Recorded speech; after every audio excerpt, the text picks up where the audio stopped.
नमस्कार दोस्तों, स्वागत है आपका मेरे चैनल कॉमिक्स लाइफ में। शुरू करते हैं सुपर कमांडो ध्रुव की एक और मज़ेदार कॉमिक्स, स्वर्ग की तबाही पार्ट 2। यही मौका है रेणु, वरना हम कभी भी यहाँ से बाहर नहीं निकल पाएंगे। पर कैसे? दरवाजे पर ताला लगा है और हम दोनों की पिस्तौलें इन पशु मानवों ने ले ली हैं। परंतु तभी एक अप्रत्याशित मदद ऊपर से कूदी। अरे, यह कौन है? कोई भी हो, पर दोस्त ही लगती है। और पहरेदार उछलकर सलाखों पर आ गिरा। ध्रुव आगे लपका। रेणु, तुम इसका दूसरा हाथ पकड़ो, मैं इसका पट्टा खोलता हूँ। लेकिन भेड़िया मानव में अद्भुत ताकत थी। आह, सुनो, तुम जो भी हो, इसके हाथ का पट्टा खोल दो। हाँ, इसका मौका मैं दूंगा तब ना। उफ, इनमें तो वाकई अद्भुत ताकत है, लेकिन मैं भी इनके लिए तैयार हूँ। उस मददगार का हाथ अपनी बेल्ट पर गया और अगले ही पल भेड़िया मानव अपना सर पकड़कर जोरों से चीखा। अब मैं इससे चाबी ले लूं तो यह मना भी नहीं कर पाएगा। आश्चर्यजनक, यह तुमने क्या किया? और तुम हो कौन? मुझे चंडिका कहते हैं। मैं समाज के दुश्मनों की कट्टर दुश्मन हूँ और दोस्तों की पक्की दोस्त। ध्रुव ने शीघ्रता से भेड़िया मानव के हाथ से पट्टा उतारा। अरे, यह तो मनुष्य के रूप में आ रहा है। हाँ, इनका असली रूप यही है। ध्रुव का एक करारे चाप भेड़िया मानव की गर्दन पर पड़ा। अब यह हमें परेशान नहीं करेगा। आओ, अब पहला काम वह मशीन कक्ष नष्ट करना है जो इनके पट्टों को ऊर्जा सप्लाई करके इनको पशु मानव बनाए रखता है। मशीन कक्ष? हाँ, नरसिंह ने मुझको अनजाने में ही यह रहस्य बता दिया। पर चंडिका, तुमने उस भेड़िया मानव के साथ क्या किया था? पराधमनी तरंगे यानी अल्ट्रासोनिक वेव्स मेरी बेल्ट में लगे इस यंत्र से। आवाज़ की आवृत्ति बहुत अधिक हो जाने पर ये तरंगे पैदा होती हैं।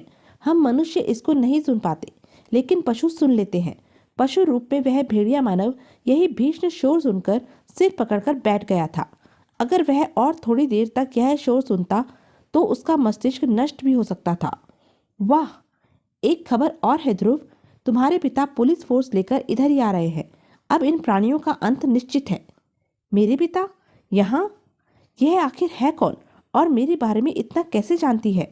खैर, अभी यह सोचने का वक्त नहीं है। चंडिका, इस सूचना से अब हमें पूर्व योजना बदलनी पड़ेगी। तुम रेणु को लेकर तुरंत मेरे पिताजी के पास पहुंचो और उनको यहाँ की स्थिति से अवगत कराओ।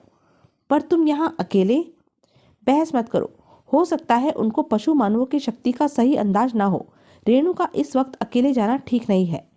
ठीक है, बेस्ट ऑफ लक ध्रुव।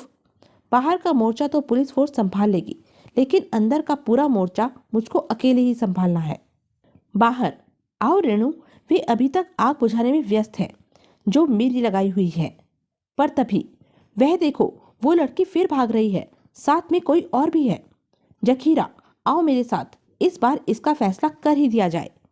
पशु मानवों से बचकर भाग पाना असंभव था। पहला वार चंडिका पर हुआ। आह, मेरी अल्ट्रासोनिक बेल्ट!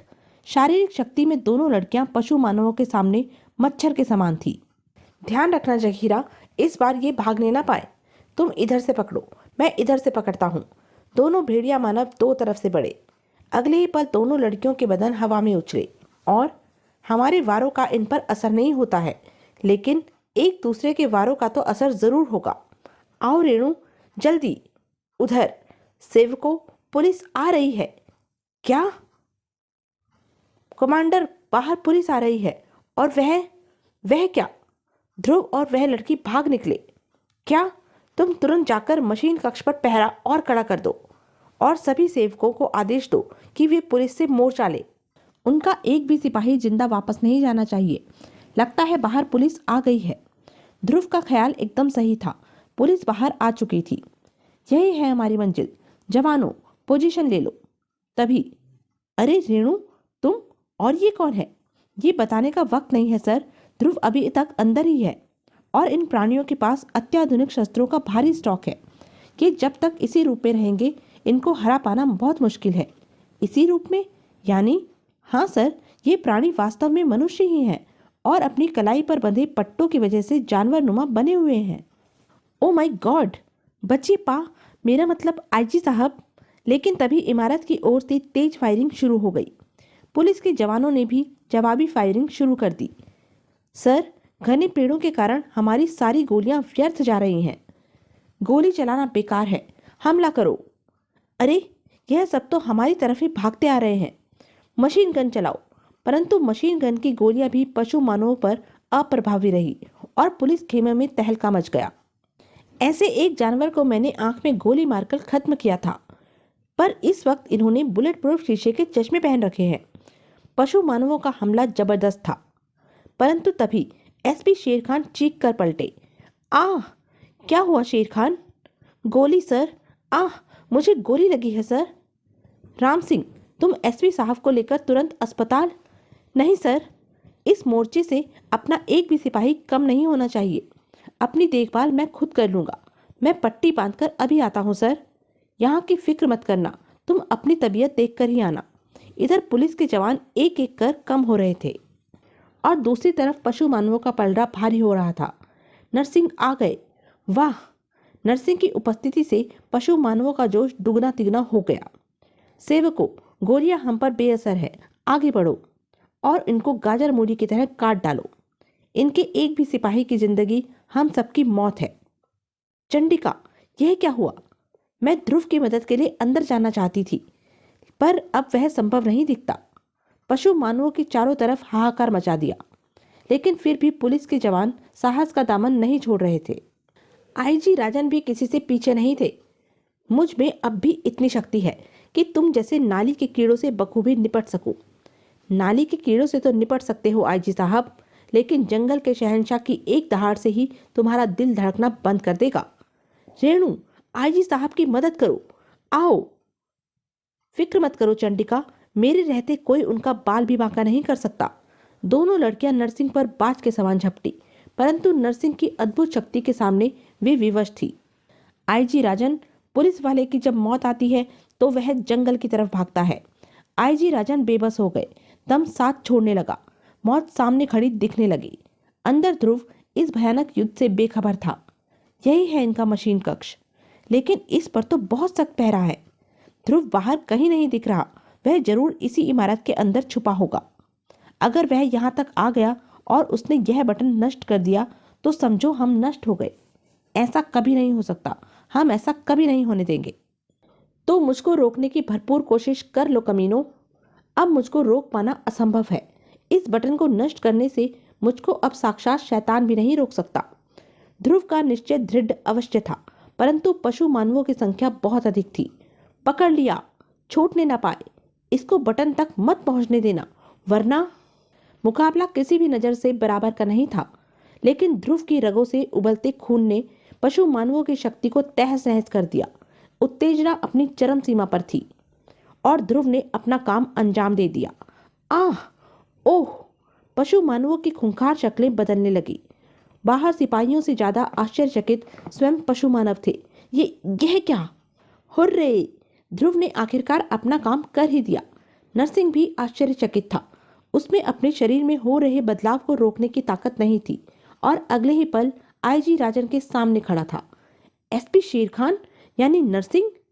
लोहार के एक ही वार से पूरे युद्ध का नक्शा ही बदल गया। पशु मानवों ने बिना प्रतिरोध किए हार मान ली। अरे, यह सब तो जेल से भागे हुए कैदी हैं सर।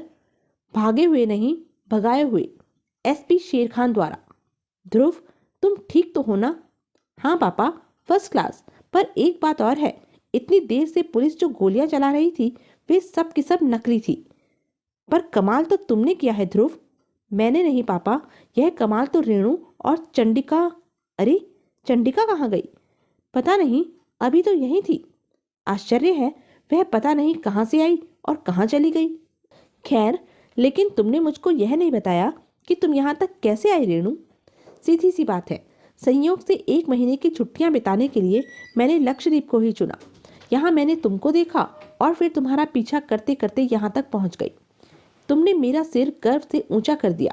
आज मुझको पहली बार अपनी कमांडो फोर्स पर इतना नाज हुआ है। शेर खान ने बिना किसी दबाव के सब उगलना शुरू कर दिया। बात आज से 2 साल पहले की है।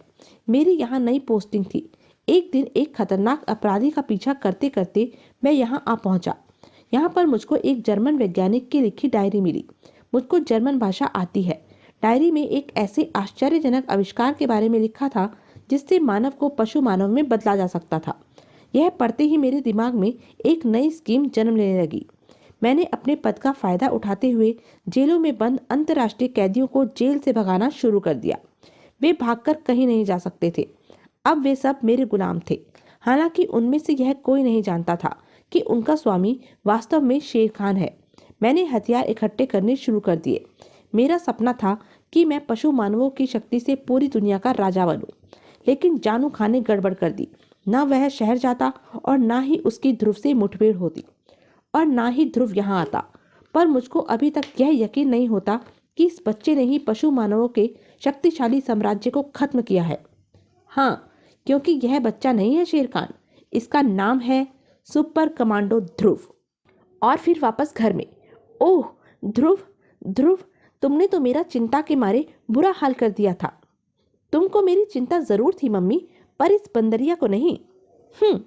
उधर मैं मौत से जूझ रहा था और यह चटोरी आइसक्रीम खा रही थी। क्या आप भी यही समझते हैं? तो यह थी सुपर कमांडो ध्रुव की एक मज़ेदार कॉमिक्स। ऐसी ही मज़ेदार कॉमिक्स के लिए बने रहें मेरे साथ। और हाँ, मेरे चैनल को लाइक, शेयर और सब्सक्राइब करना ना भूलें। धन्यवाद।